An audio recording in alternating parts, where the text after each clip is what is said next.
Guys, thank you all for joining again for episode 2 this time. Joined today by Jack and by Troy. Happy to have you guys on it. Without further ado, let's just start with Jack's. I'm really curious about what he's going to do with rumbling with vulnerability. Thanks, Mike. Everybody who's here, thanks for jumping on. Really appreciate the opportunity to share. I got to let these people in, Mike. Yeah, I can do it as well now, I see. So you can do it? Okay, yeah. Cool. I'll get stuck in. My presentation is rumbling with vulnerability. I think rumbling is probably the best word. As soon as we hear vulnerability as coaches, we usually think about turning our cameras off and hiding in the corner. I know that I do.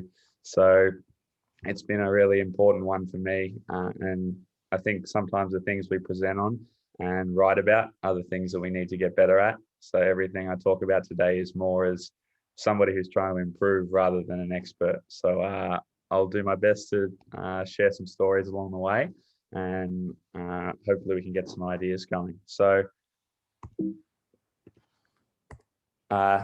big one for me coming back after the virus and lockdown is just some of the challenges that I know kids and adults have faced. Getting back onto the floor if you are on the court, or even just in general, being stuck inside. There's just been so much less connection, especially face to face in terms of relationships. As hard as you can work at it, it's really hard to replace those face to face things. Especially teenagers, living in social media is already a challenge, let alone when you're inside the whole time. And what comes with that is really the atrophy, or the decrease in social skills. I know that some of my young players, when they came back, who were already shy young men, were even more shy. So there really is that atrophy in being able to speak to people and being able to share how you think and feel, coming back from spending so much time just with yourself or in front of a screen. There's been so much less social interaction apart from in front of these Zooms, which is probably the best we can do. What comes with that is some insecurity. And, am I the same person when I come out on the other side? And am I still comfortable? Am I still comfortable around other people? And athletes and coaches and people in general have gone through different challenges along the way. But, there's been big and small emotional traumas. And that can really affect people in terms of how they come out the other side. So there have been some of the tough things, which is why I think vulnerability is a really important topic today. But before I get into that, I really want to talk about what it's not. And what it's not is, it's not just openly sharing everything about your personal life that's not relevant or that you don't have a relationship with. It's definitely not weakness. Vulnerability is one of the greatest strengths that we can have as people. And as coaches, we want to fulfill this bravado, to have high standards, which is definitely, I think, something we should all seek. But vulnerability doesn't make us soft. In fact, it's quite the opposite. And sometimes vulnerability can be seen as attention seeking, and looking for sympathy. But to me, it's really more about being truthful and being able to look yourself in the mirror and show everybody who you really are. And that can really make other people comfortable in shining the light on themselves. So that's what it's not. But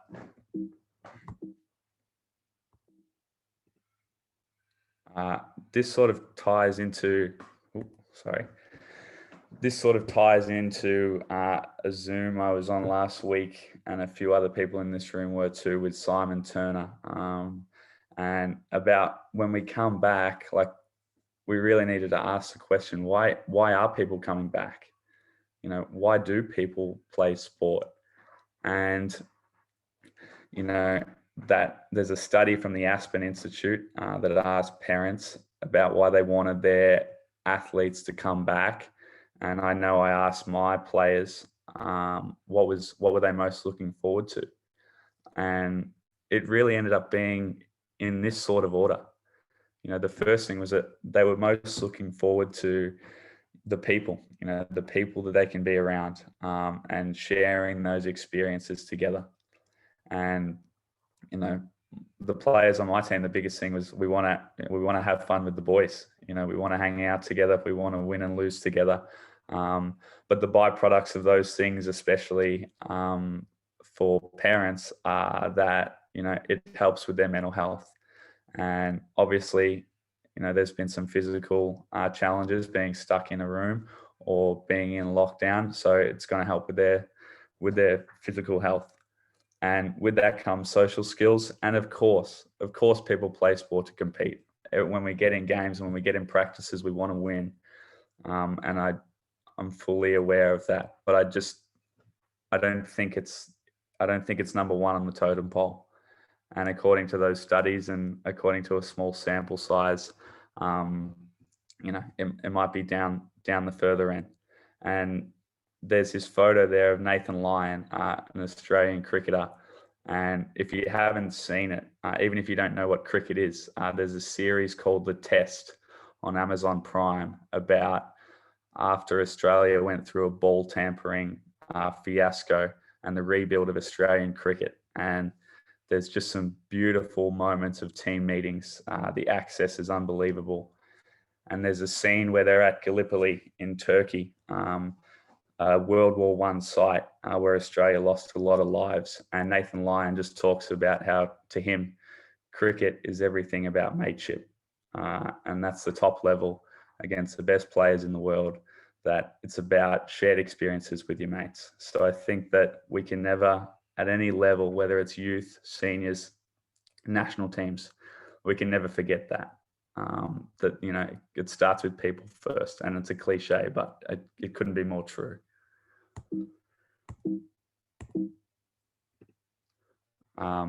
This is Brene Brown, who's probably the world's expert on vulnerability and shame, and she's got some fantastic books and a TED talk with I think over 10 million views. But that quote, speaking honestly and openly about who we are, what we're feeling, and our experiences, is the definition of courage. Ordinary courage is putting our vulnerability on the line.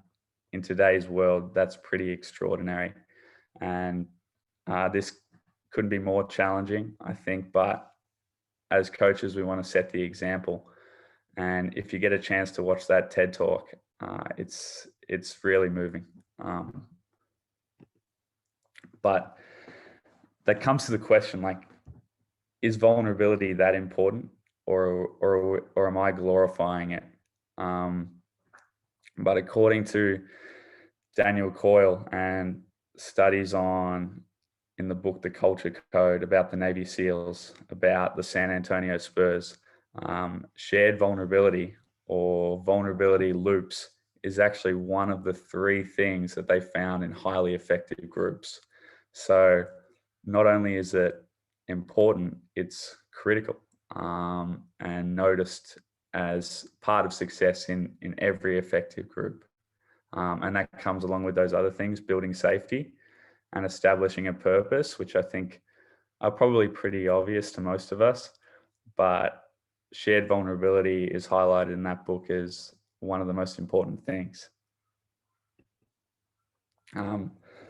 When we talk about vulnerability, it really has to start with ourselves.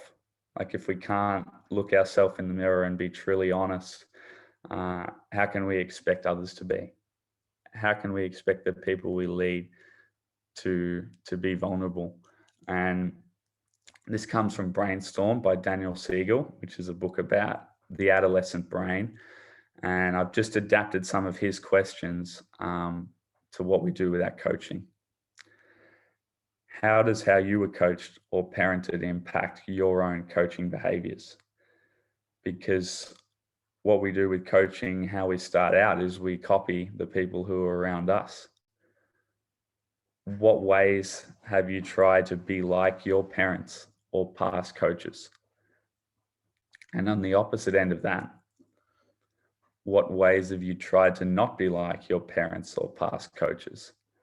Um, you know, my parents have shown me unbelievable support in everything that I do, including coaching. But in all honesty, and this is taking nothing away from them, they're not emotionally affectionate people, you know, and that's part of my growth edge is, how can I get better at that?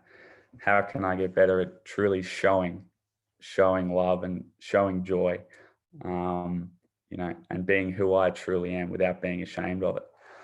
And for everybody out there, like, based on those questions, what's your growth edge? What's the things that you'd like to change in yourself so that you can become freed up to be the coach you'd like to be in the future? Because in coaching, we talk a lot about be who you are, but to me, who you are it's not good enough. Like, we want to change tactically and technically, but we're supposed to stay the same emotionally. I think that's a lie that we're telling ourselves. So, I'd encourage you to think about and maybe write down what's the thing that you want to grow in. And to me, it's, showing joy and having fun, and not taking myself too seriously. I think that can be handcuffs on me. But that's just something that I want to get better at. So Jack, just if I can elaborate a bit on your previous slide, and while Sure. other coaches might be able to think of something that their growth edge may be, like you're saying, what your growth edges are, like showing love and stuff like that. So could you or will you elaborate a little bit on how you would be more into that, and like what have you set any goals, or what's your target to achieve? Like, and you're saying now I've mastered that, or I'm doing that. Yeah, I think that, the start of my journey was not talking to people when I walked in the door. So that's where I began. I waited till 5:30 and then I threw the ball up and practice began. So the small step was talking to a few players before practice. That was as little as it began for me. And then it was, can you be comfortable talking to parents before practice? So Mike, I'll get into it as I go into the slides as we go further along, but to me, it's not about being rigid or structured or about one big moment, but it's just about small steps along the way. And I'll share as we go some of the things that I've worked on and I think I've improved at. So I'll show as we go, mate, if hopefully that answers a little bit. Yeah, can't wait. So these are the 4 S's of secure attachment. And, this comes from parenting, but it's about everything that a child needs to have a secure relationship with the people around them. The first thing is they want to be seen. They want a sense that someone knows where they're coming from, essentially empathy. They want to be safe. That comes back to that building safety, Daniel Coyle's book. We want people to feel that they're not afraid to make mistakes, or at a very surface level, they're not going to get hurt when they come to practice. Especially as a child, they want to be soothed, but that's everybody. Everyone's going to face challenges in their season, and they want to know that there's people around them that can help them deal with those challenges. And it doesn't mean solve them, but it means that they're going to be there for them. And they want to be secure. They want to feel that they can be who they are, and no one's going to judge them for that. And that's really a big lesson, especially as adolescents grow up in youth basketball. But you'll see that photo there with me in the middle. And as you can see, my head's the same size, but my body wasn't as big back then. So I was like some kind of alien. But in that under 14 season, I hurt my knee and had surgery and was out. for a few months. And I still remember my coach calling me and, asking if I was all right and asking if I was going to get a Foxtel from my parents so I could watch TV for a few months. And well, that's a tiny moment. What he was really doing was I was being seen. I was being understood, that someone could feel what I was going through. Um, and it was going to be all right. And it's funny the things that you remember, even though it's such a tiny moment. How do those four S's fit into your group? Especially because we never forget how we feel. I think it comes back to the most important thing, is like, how are the people in your building feeling? And how can you make them feel seen? How can you make them feel safe? How can you make them feel soothed if they're struggling? And how can everyone be secure in their sense of self? When we think about being seen, it really comes down to being heard. And this is the biggest challenge, I think, for coaches, is that we're problem solvers naturally. We want to fix things. But letting people be seen is about letting their voice be heard. And that question, I can't remember where it came from, but how often do we ask a player a question with genuine curiosity, which we do not know the answer to? I think we ask rhetorical questions that we're ready to jump in with the answer to. So when you ask a question, can you wait 3 to 5 seconds for that silence? And for you, what's your question? What do you want to know about each person on your team? What's your power question? What's your question that's going to allow people to open up and talk to you about the best version of themselves? And the photo on the right, that's my mentor, Al McCautry. And he would call me and he would ask with genuine curiosity, what did you think about this, how you coached in that game? And there was no preconceived notion that he had an idea. But if I asked him what were your thoughts, he'd share. But if I didn't, he'd leave it alone. And that's a real challenge. That's a real challenge for coaches. Can you leave that alone? And can you just see what happens, see what they come out with initially? And it's going to take time and it's a process, but we have to be so patient with it. And I'm not very good at it yet, but it's something to keep in mind. For me, this was a great way. And I got this idea from JP Nurbin at Coaching Culture, using Google Forms as a way to frame your next conversation. And what that's really about is knocking on the door, getting a player to think about something, but they have time and they have space to answer in their own way without being in front of a coach. Because there's that hierarchy where people don't feel comfortable. It's only natural. So this was the question that I asked, which came from Every Moment Matters with John O'Sullivan. One thing I wish my coach knew about me that would help him coach me effectively is what? And the answers were amazing. I won't share individual answers from my under 16s players, but a lot of them came back to, I'm a confidence player. I really feel good when people are positive around me. And it just reinforced a message that, how we manage our own emotions and how we manage somebody else's emotions really has an impact on people. So I'd like you to think about what would be the 1 or 2 questions that you'd want to ask to set up your next conversation with your players. And what comes after that question is, showing love. And this can be one of the hardest ones, especially for me. And that's about acknowledging something that's already inside of the person. And this quote from Steve Kerr, when he was talking to Steph Curry on the bench, you'll be able to find the video on YouTube. you have so much confidence in yourself. And within games like this, you turn it around like that. I wish I had your confidence. And that statement is really, it's about affirmation. And affirmation is when you're sitting alongside somebody and you notice something that's already inside of them.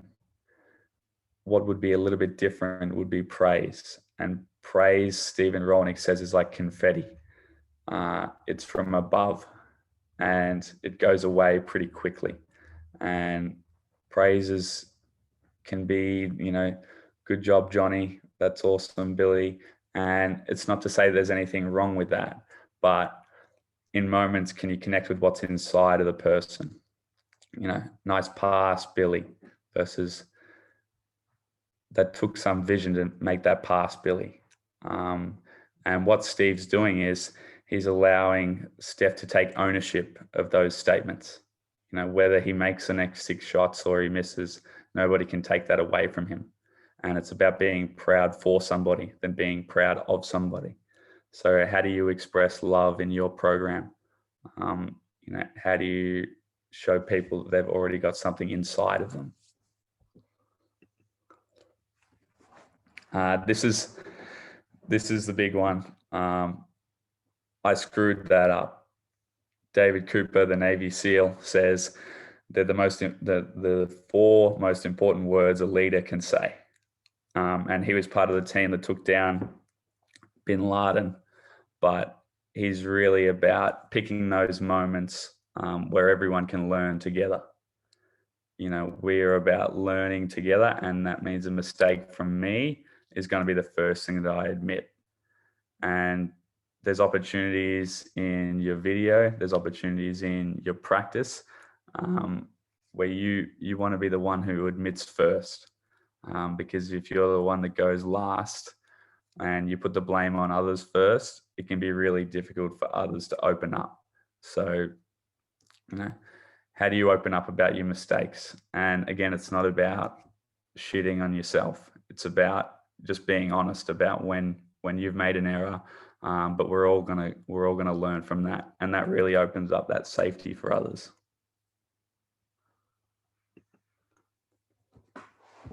And I've talked a little bit about using technology, but what are the reflection rituals in your program where people have opportunities to be honest with themselves in good or bad ways? And the company Etsy, they send an email from the engineers out to everybody in the company confessing their mistakes weekly. There are 2 or 3 things that they could have done better. So what are your reflection rituals? Is it everybody sends a message in your group after the game? Can you get people to share in audio?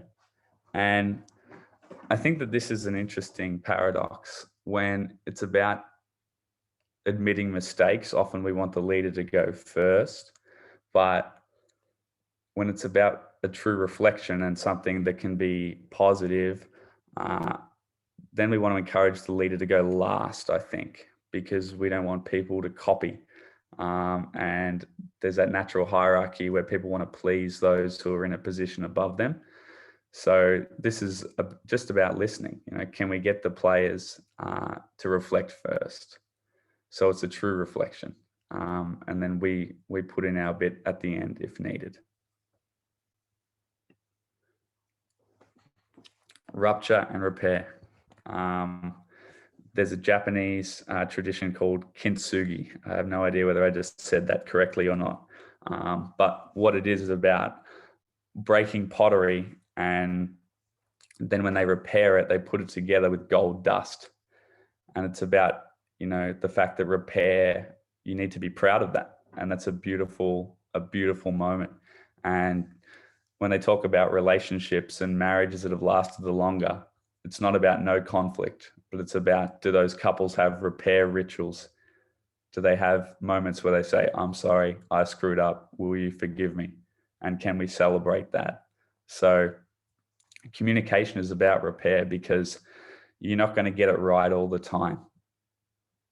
you're still going to emotionally blow up at a player every now and then. That's part of being human. But do you have the courage? Do you have the vulnerability to repair that and make it right? Because that's where relationships are built on truth. And Kintsugi was a really beautiful way, I think, of embracing that we need to celebrate that repair, and they can come out better on the other side.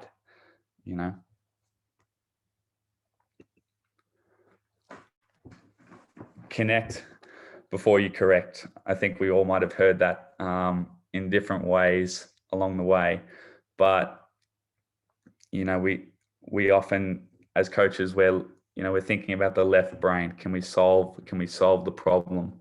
When often that player or ourselves are not in the right emotional state to take that feedback, or we're not in the right emotional state to deliver that feedback.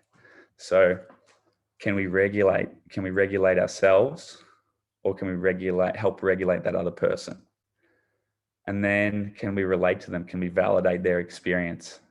And then we get to the reasoning. Can we coach them? Can we give the technical and tactical feedback when they're in the right state of mind?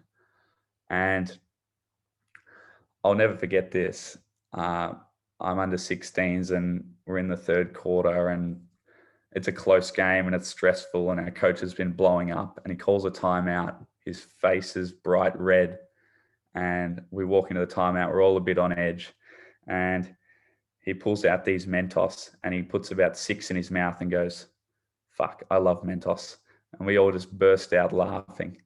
But that's that regulate. Humor is a great way to regulate people's emotions and help them relax. The second way is rhythm. You can have great conversations with people when you're walking, especially if they're stressed. Let's just take a walk. Regulation, humor, and rhythm are both great ways. And then relating is that open question or that affirmation. It looks tough out there right now. It doesn't mean you have to agree. It doesn't mean that you have to agree with what they've done, but can you validate their experience? And then now it's time. But I think that we often skip those steps within ourselves. We skip those steps when coaching players. So think about, how can you tame your writing reflex? How can you regulate yourself and help your players regulate themselves so that the information is actually getting through? So we're not just saying it to make ourselves feel better, but so it's actually beneficial.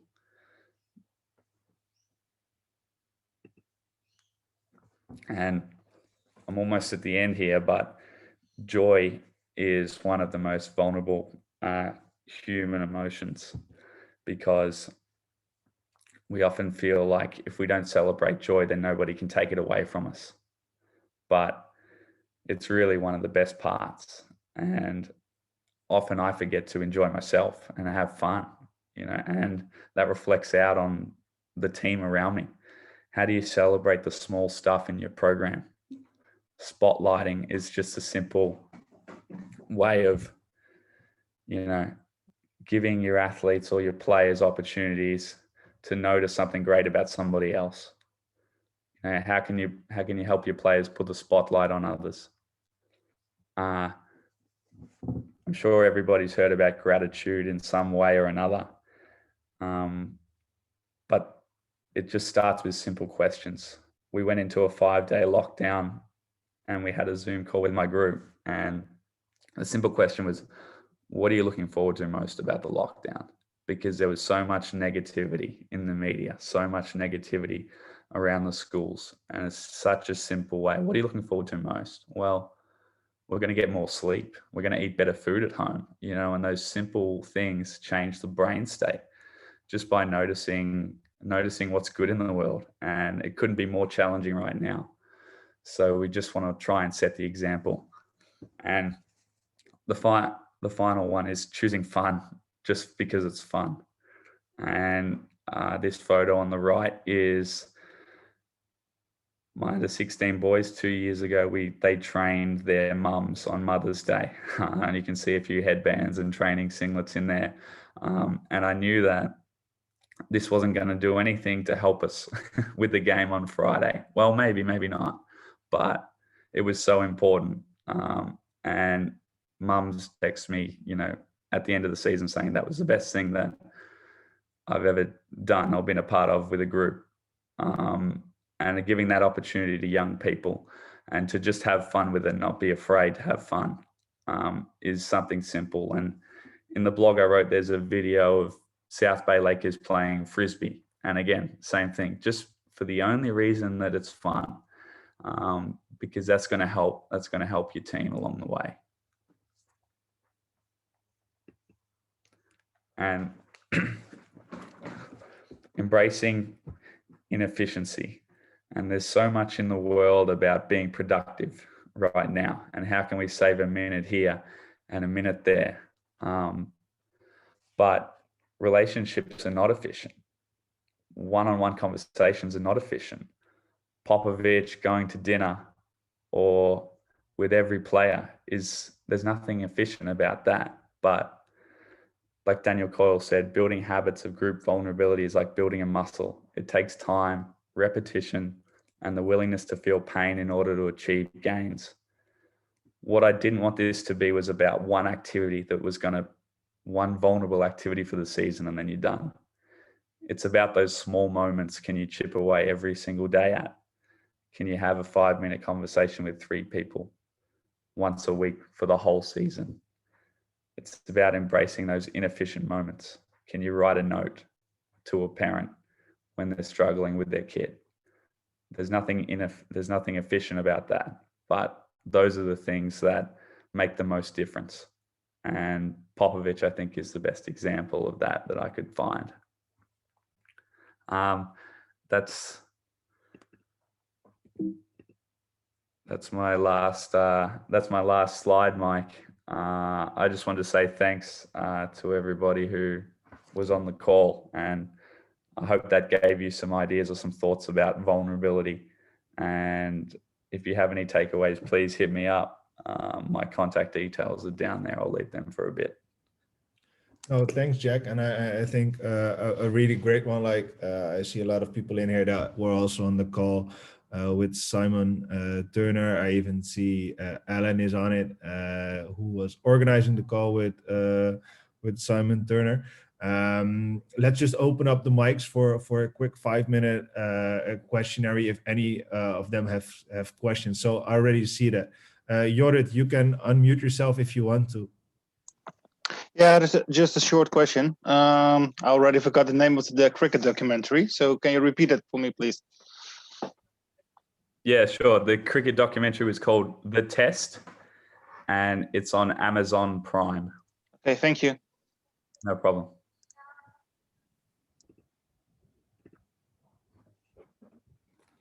Any other questions? I see Chris thanking you already for it. Otherwise, I have some questions for Jack, but I want you guys to think about it as well. So, Jack, if you want to say that this is a lot of stuff, so if you say like, okay, coaches that really want to dive deeper into this, what's the first start? How do they start it? I think, mate, it begins with one-on-one conversations with your players. Choose one question, one open question that you're going to ask your players, and what do you want to find out about them? I think to me, that's where I would begin. What are you curious about in the people on your team? And can you spend 5 minutes with them with one open question? That sounds pretty reasonable. And I think a great way to start off of a conversation. And okay, now you know the answer. You have 12 answers. Would you document it somewhere, or would you say like, I just keep it in mind? For me, mate, I keep a book with my practice plans and practice reviews and game reviews, but it also has all the conversations and my notes about each conversation with each player. So I like to keep it in one sort of place where I can check on our last conversation and see how we're going further down the track. Yeah. And at the end, would you also communicate like a starting point and an end point with a player, as in like this is where you were before, and now we are here together in our relationship as well as in the group phase, or would you only do one-on-ones and separate them for the group? I think that's a multi-layered question, though. Say that one more time, sorry. No. Let me rephrase it. So more to say like, all right, let me rephrase. What do you value more into this context? Would you say the one-on-ones or the ones you're doing with a group, or would you say one-on-ones lead to group vulnerability? Vulnerability. Wow. I think it starts with the one-on-ones for me. You know, because in the group setting, obviously they're going to be important too, but you're going to have players who are at different stages in their journey, and in the one-on-ones you can really allow people to be a little bit more open. And then when you get to the group setting, you have a feel for where everybody is in their journey, and how comfortable they are, and that really can help with your group conversations. Yeah, great. So Rachel put out a question in the chat. I don't know, Rachel, if you want to unmute yourself and ask it yourself. Yeah, I can do. Great presentation, loved it. I'm not absolutely nothing to do with basketball, but the vulnerability thing is just common across all sports. I just wanted to ask, why do you think some coaches struggle to or avoid vulnerability?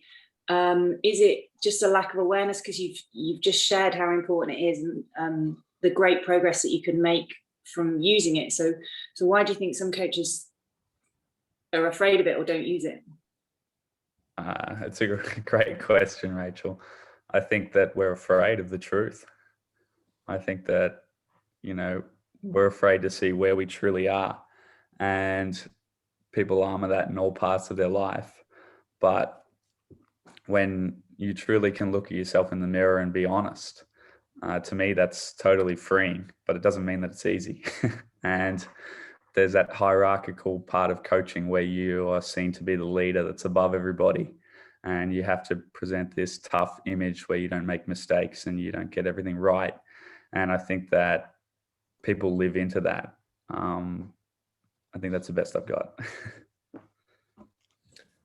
And I also think, if I might add to that as well, Jack, is that there's a bigger picture to that as well. Like if you're in a program or you got somebody above you demanding results in any form of or any need, you will have some pressure on you, which might cause you to slack off in those one-on-one relationships, because you have to win in order to keep your earnings, to keep your job, basically to keep whatever you want. So therefore it's also a big difference. And I think that's mostly seen out here in Europe, that people like coaches, most of the coaches, and especially on the youth level, aren't full paid coaches. So there's a whole mentality difference, I would say, between people coaching in Europe as well as people coaching in the States with high school athletes and stuff like that, and might be the same in Australia as well. So I think that also relates to that question, as in why do we struggle or avoid vulnerability? Roberto, I know you have a question, might be slightly off track, but we got 3 more minutes to do some questions. So please feel free to unmute yourself.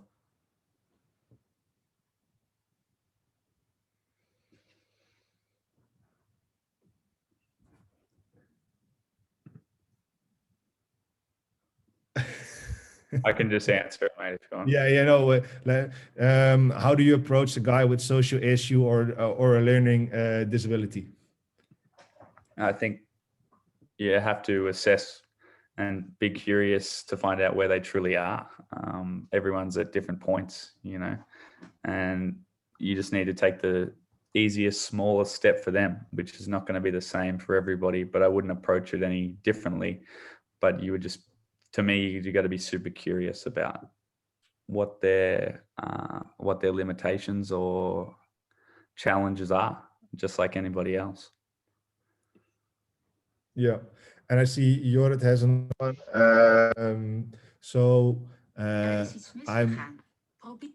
Siri is popping up on my screen. Yeah, please feel free to ask that one, and I think then we can round up this one. Okay, thank you. Maybe it's in line with the question before. Where is our ending point as coaches? Because we are not social workers. We're not. We didn't have any background studies on this matter. So is there, for you personally, is there an ending point where you have to address the situation to somebody else? Definitely. Or I think. yeah. Sorry, I was just going to say that there's definitely lines, and I think we know them. Like, I think we know when suddenly it's for the parents, or it's for the police, or it's for the social worker. But if you don't have curiosity, you never understand what your players are bringing to the floor.